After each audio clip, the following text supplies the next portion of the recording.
Good morning, kids. I am your teacher, Teacher Michi, and I am here to give you our performance test in English. It is all about introducing yourself. But of course, before we go on to our performance test, let us have a quick review about our week 4 lesson, which is self, family, school, and community. Ano po, baka kasi medyo busy si Mami at hindi natin masyadong na-discuss ni Mami ito sa inyo. So, magre-review muna tayo. During our first quarter sa edukasyon sa pagpapakatao, di ba nagkaroon tayo ng online classes doon about pagpapakilala sa ating sarili. So, ganito din yung gagawin nating performance task sa English. Kaya lang, English na to. Um, our topic, the performance task is all about introducing yourself. So, how are we going to introduce ourselves to our friends and to everyone? Okay, so as a child, it is really important that you are able to introduce yourself to others, especially to your friends. Ano, to do this, you have to know the important details about yourself, your family, your school, and community. Sometimes, you can also share your personal experiences um, to others.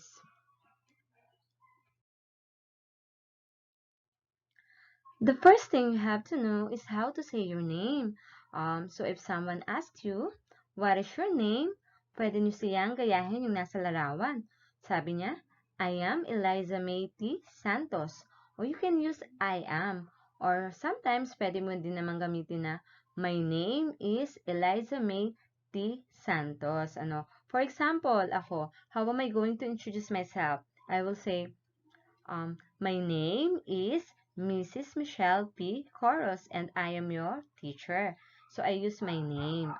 So, kayo, yun yung mga salita na pwede nyong gamitin sa pagpapakilala o sa pagsasabi ng iyong pangalan.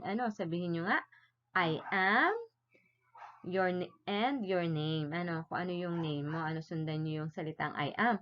Or, sabihin nyo, my name is, halimbawa, my name is Lara. My name is Lara Cruz.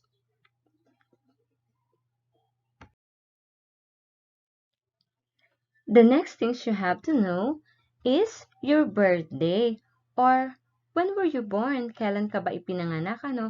To others, this is the most important occasion in our life, our birthday. Di ba ang saya-saya kapag may birthday tayo? Tapos sometimes, nagiging struggling sa aming mga teacher yung kapag tatanungin namin yung mga estudyante namin na, kailan ang birthday mo? Kailan ka ipinanganak? Tapos hindi sila makasagot. So, kaya napaka-importante na dapat kahit 4 years old pa lang kayo, na nalalaman nyo na or natatanong nyo na sa inyong parents kung kailan yung birthday ninyo or naipaliwanag na or nasasabi na ng parents sa inyo yung inyong kaarawan. Kasi medyo mahirap tandaan yun kasi merong months, days, and year. So, paano natin paano natin sasabihin yung ating birthday kapag tinanong kayo, what is your birthday? So, maaari nating sabihin na, my birthday is June 18, 2014. So, ito yung birthday niya. Example lang ito. Ito yung birthday ni Eliza May. So, halimbawa kayo, practice nga, sabihin nyo, my birthday is, your birthday. Tanong nyo kay mama nyo mamaya kung kailan yung birthday ninyo. Okay, so kapag ang tanong naman ay, when were you born? So, ito naman yung isasagot ninyo. I was born on June 18, 2014. So, siya daw ay pinanganak noong June 18, 2014. So, napaka-importante na alam mo rin kung kailan ka ipinanganak.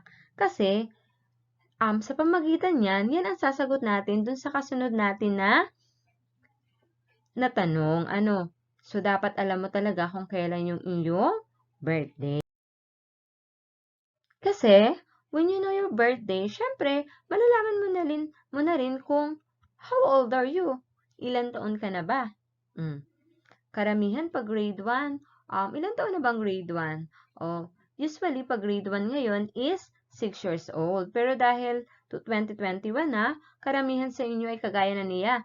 I am 7 years old. Oh, sino ba sa inyo yung 7 years old? So, sige nga, practicein nyo nga. Sabihin nyo kung ilang taon na kayo. I am blank years old. So, ilalagay nyo lang doon yung kung ilang taon na kayo. Kung yung iba'y 6 pa lang, or yung iba'y 8 na, or yung iba'y 7. Okay, so, I am 7 years old. I am blank years old.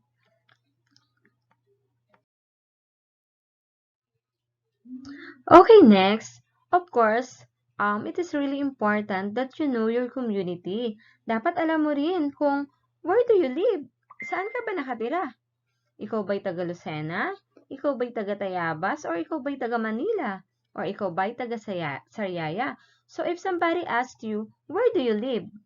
So, you are going to answer, I live in. Okay, you will say the barangay, the name of your town, and the name of your province. For example, sabi niya dito, I live in Barangay Balubal, Sariaya, Quezon. Okay, sometimes if you really know your address, ang tawag kasi dito ay address, you can say your block, your street, and sometimes if you live in a subdivision, you can say it. Okay, pero pag naman barangay lang at bayan, okay na rin naman yun. Para mas madaling matandaan. So, dapat importante lang that you know your address, you know your barangay, you know your town. So, lahat naman kayo ay nakatira sa Sariaya, Quezon. So, papalitan nyo na lang yung barangay kasi hindi naman kayo pare-parehas ang barangay. So, sabihin nyo nga, ilalagay nyo lang sa blank kung ano yung barangay kayo. I live in barangay. Halimbawa, Barangay Mamalado, Sariaya, Quezon. I live in Poblacion 4, Sariaya, Quezon. Okay. The next is, who is your father and mother? Sino daw yung nanay at tatay mo?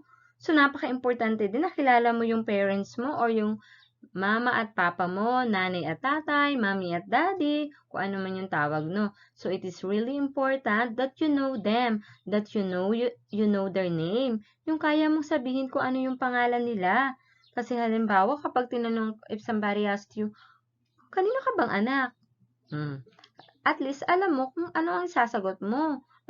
Halimbawa, nawala ka, tinanong ka, sino ba ang magulang mo? Ihahatid kita doon. So, napaka-importante na alam mo lahat ng mga batayang impormasyon na to.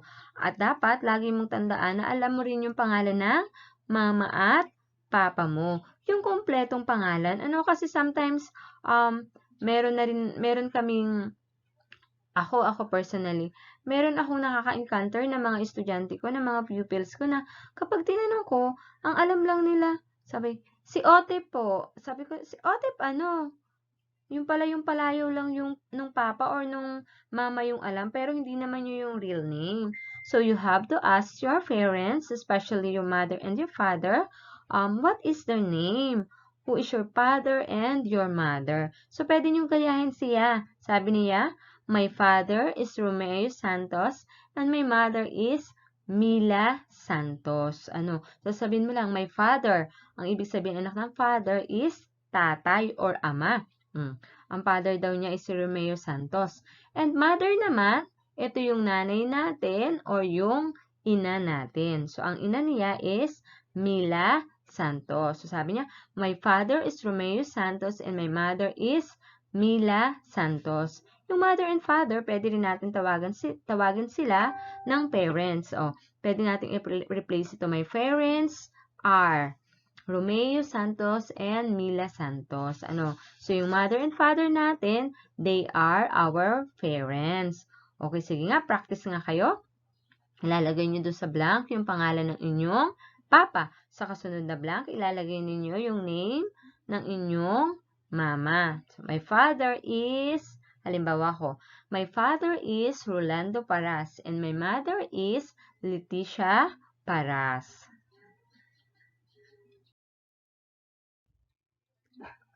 And syempre, if alam na natin yung tungkol sa ating sarili, sa family, kung saan tayo nakatira, our community, of course, you have to know your school too.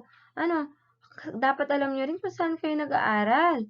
Where do you study? O kapag tinanong ka, what is the name of your school? Where do you study? O, so what are you going to answer if someone asks you that question? Ano? Saan ka daw nag-aaral? Sabi, anong grade mo na? Saan ka ba nag-aaral? So what are you going to say? So pwede mong sabihin.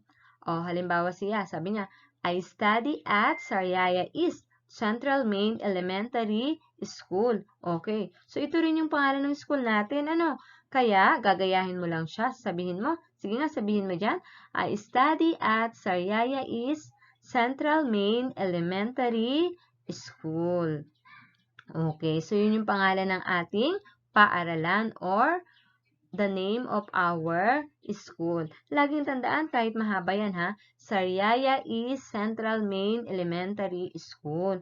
Kasi kapag tinatanong ko yung mga estudyante kong iba, ang sasagot lang, sa SECMES po, o kaya naman, Central Main po. Di kulang. Ano, pag sinabing Central Main, may Central Main din dun sa Chaong, or may Central Main din dun sa Pagbilao. So, dapat sabihin mo kung ano yung complete name ng school mo. Dapat you know that. So, ang pangalan ng school natin, the complete name of our school is Sariaya East Central Main Elementary School. And of course, kung alam mo na yung school mo, dapat alam mo rin kung what grade are you in? Nasa anong baitang ka na ba? Anong grade mo na ba kapag tinanong ka? So, maaari mo sabihin, I am a grade 1 pupil. Or you can say, I am in grade 1. Okay, so dapat alam mo kung anong grade mo na. Ngayon, ngayong taong ito, ngayong school year na to, kayo ay grade 1 pa lang. So, sa susunod, after our fourth quarter, tapos ay magkaroon ng kasunod na school year, kaya lang parang hindi pa rin talaga magiging face-to-face, kayo ay magiging grade 2 na. And of course, dahil alam niyo na yung school niyo and you know your grade, sometimes, tinatanong din kayo, sasabihin nila, who is your teacher? Wow, halimbawa, ang galing-galing naman magbasa ng batang to, ang galing-galing na pala magsulat, or ang galing-galing nang mag-add. Sino ba ang teacher mo? So, dapat, lalo na ngayon third quarter na tayo, kaya nyo nang ipakilala yung teacher ninyo, or alam nyo na yung pangalan ng inyong teacher. Kapag tinanong kayo when somebody asks you, who is your teacher? Masasabi mo kung sino yung teacher mo. Halimbawa siya, sabi niya, my teacher is Mrs. Miriam P. Manzano. So, ito daw yung teacher niya. Again, sabi niya, my teacher is Mrs. Miriam P. Manzano. Okay, sige nga. Baka naman hindi nyo pa ako kilala. O sige nga, dugsungan nyo nga ito. My teacher is. Okay. Sabihin niyo kung ano yung pangalan ko kasi ako yung teacher nyo ngayon. So, my teacher is. Okay, susundan nyo yan.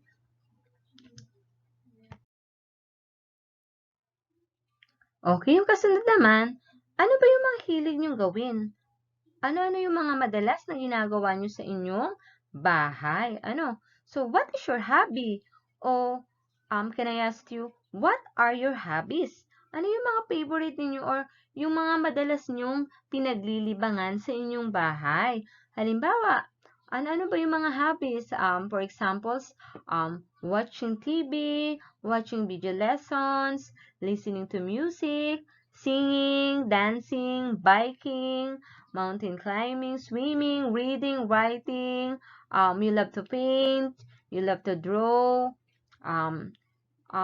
you love to tell a story, or mahilig ka ring tumula, those are the hobbies. Sometimes may mga bata din na mahilig sa plants, sa halaman, o mahilig mag-garden. So, ano yung mga hobbies mo? Ano ba yung mga mahilig, yung mga gusto mong ginagawa or yung mga madalas mong ginagawa sa bahay, lalo na ngayong pandemic? So, what is your hobby? Halimbawa, isa lang yung gusto mo. So, sasabihin mo lang, halimbawa, my hobby is dancing. Gusto ko lang sumayaw. Pero, pwede mo rin naman sabihin na, my hobbies are, halimbawa, marami kang hilig gawin. My hobbies are dancing, singing, and eating. Pwede mo rin sabihin na eating. Okay, katulad niya, sabi niya, my hobby is singing. Oh, siya ay mahilig kumanta. Sabi niya, I love singing. So, siya ay mahilig kumanta. Okay, sige nga, sabihin niyo nga sa akin kung ano ang inyong hilig. My hobby is, dugsungan niyo lang yung blank kung ano yung inyong hilig gawin. So, pwede niyo ring lagyan ng marami kung marami kayong libangan o marami kayong yung marami kayong laging ginagawa na hilig ninyo or yung gusto ninyo. And of course, if you have a hobby, of course, you have your favorites din. So may mga favorites din kayo. For example, ang dami-dami nito eh. Pwede in all things, mayroon tayong mga favorites sa lahat ng bagay. Halimbawa, our favorite dress, our favorite food, our favorite toys, our favorite color, our favorite halimbawa our favorite subject so I will give you one example pag tinanong ka halimbawa what are your favorite foods, so kalimitan kasi lahat naman tayo mahilig kumain so what are your favorite foods, ano ba yung favorite foods mo? O siya sabi niya my favorite foods are fried chicken, cake, and apple. Okay, so ito yung mga favorite foods niya. Again, my favorite foods are fried chicken, cake, and apple. Pero pwede mo rin naman sabihin ng isa lang, kung isa lang yung paborito mo. Halimbawa, you will say, my favorite food is, so isang gagamitin mo kapag isa lang yung sasabihin mo, my favorite food is spaghetti. Spaghetti lang yung favorite food mo. Okay. So, marami pa yun. So, marami pa. You can tell something about yourself. You can tell a story of your experiences. Okay, kapag ikaw ay nag-introduce. Pero, for the meantime, so, ito lang muna yung ating i-review kasi ito yung kasama sa performance task. Yung mga basic information lang about ourselves. So, laging tandaan, the basic information about ourselves that you have to remember are, okay, your name. Okay, you have to remember your name. You have to remember your age, where do you live, your mother and your father, your school, your teacher, your grade. Okay. Those are the basic information that you have to remember. When in introducing yourself, you can tell also the name of your siblings, mga kapatid, your brothers and sisters. Pwede mo ring sabihin yung mga yon. So, do you understand it? Naintindihan nyo na ba? Kaya nyo na bang gawin yung performance task na ibibigay ni ma'am? Okay, madali lang thumbs up lahat yan. Alam ko namang madali lang para sa inyo. Okay, so, for your performance task, you are going to introduce yourself by answering the following questions. Okay, katulad ng dati, dahil hindi naman tayo pwedeng mag face-to-face and sa dami ng case ngayon, mahirap na rin mag-home visit, i-video nyo na ulit yung performance test ninyo. You are going to introduce yourself, to me. At i-video nyo yun at isasend nyo ulit sa inyong groups. So meron tayong 5 grupo para mas madali ni mama record. Okay, so, the following questions are, okay, so first, what is your name? Madali lang. It's very easy for you. Second, how old are you? Where do you live? Who is your father and mother? Number 5, where do you study? Number 6, what grade are you in and who is your teacher? And last, number 7, what is your hobby? Pwedeng what is your hobbies? Yung katulad ko kanina. Or you can add something. Dun sa inyong ipapasa, pwede pa kayong magdagdag ng gusto nyong idagdag. So you can add something about yourself na gusto nyong isama dun sa performance test na gagawin nyo. So, for now, thank you! Okay, and I'm hoping na sana makapagpasa lahat ng performance task. And good luck! Okay. Hintayin ko yung performance task niyo before the end of the 3rd quarter. And ipapasa ko din yung rubric sa GC, doon sa ating group sa Facebook. Okay, thank you kids. Bye-bye.